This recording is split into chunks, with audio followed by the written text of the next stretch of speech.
Ibu, jatuh bu, ibu.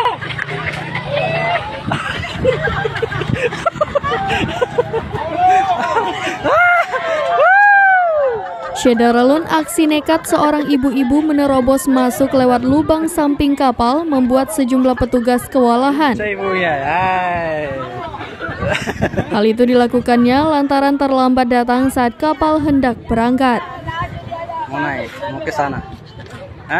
Tampak sejumlah petugas sedang berjaga kewalahan menahan tindakan berbahaya yang dilakukan ibu tersebut. Unggahan itu diposting oleh akun Instagram @terang_media. Dalam unggahan itu dijelaskan bahwa kejadian berada di Pelabuhan Malundung. Beragam reaksi warganet atas aksi berbahaya ibu tersebut.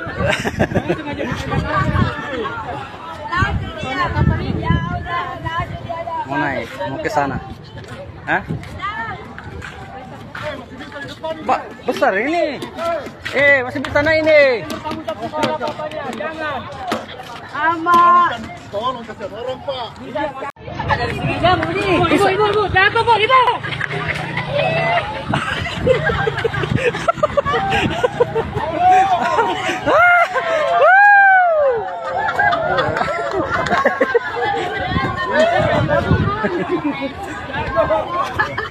Lincah ibunya.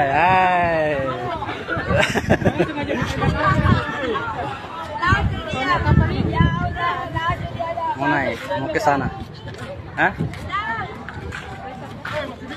Pak, besar ini. Masih di sana ini.